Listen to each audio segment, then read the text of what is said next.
We've now got a very special guest. His name is Tony Mestrov. You might recognise that name if you're a rugby league fan through and through, but these days he's part of the Greyhound clan and he's heading up the $1 Million Chase. Tony, thank you very much for your time. You guys are actually going to be on free-to-air after our footy in a couple of weeks' time. What does that mean for your sport and for this race?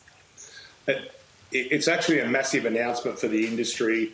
It really shows the industry's come along such a long way. 2 years ago, we wouldn't have thought we're going to be partnering with the premier sport in the state and also going to such a huge audience. It just shows the incredible amount of work the Greyhound Racing New South Wales has done, and we've given people a real reason to embrace the sport again.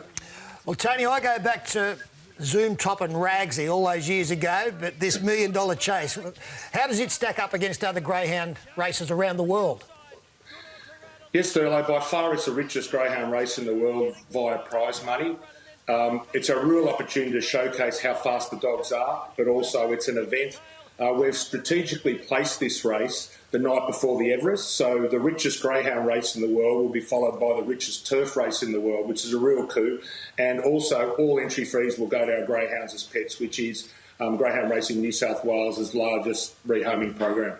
Well, Tony, you've led me into my question. Last year you launched this initiative with your ambassador, Tim Cahill. How has that initiative helped the greyhound industry? Yeah, Ruin, Tim's such a passionate person about the greyhounds. He's been able to lift the profile and the awareness of the program itself. So much so that the rehoming program and rate has gone up to 83%. Up over 1,300 dogs per year. So it's really important, but also it's the platform for us to introduce new exciting initiatives. We've bought a farm stay up at the Hunter Valley where dogs are looked after and ensured their life cycle, which is important from racing to rehoming. Now, Tony, I have a very close affiliation with racing because I trained at Wenny Park for 3 years. My last 3 years we trained at Wenny Park. I loved it. Doing what?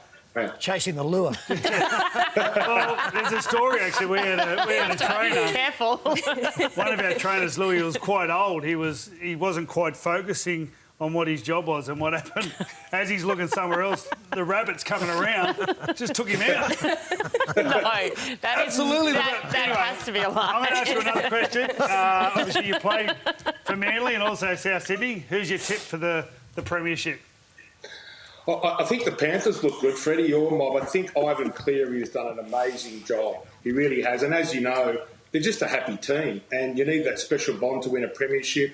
I think they've got all the ingredients, including players, to win the competition. And Nathan Cleary is the best player in the competition. And I think he can take them to a premiership. So, the Panthers. Tony, what about a tip for the race?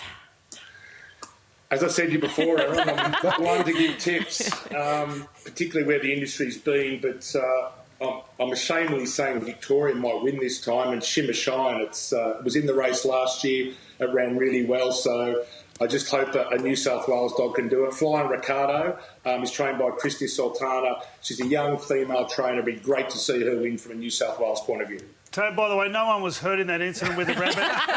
Except Louis, of course. I was going to say, I reckon the rabbit wasn't feeling too crash hot. The rabbit was sweet, Louis was... OK, Tony, we thank you very much for your time. It's a $1 Million Chase. It's on in a couple of weeks' time, straight after the prelim final here on 9, which is a great opportunity for you guys, and we welcome you on board.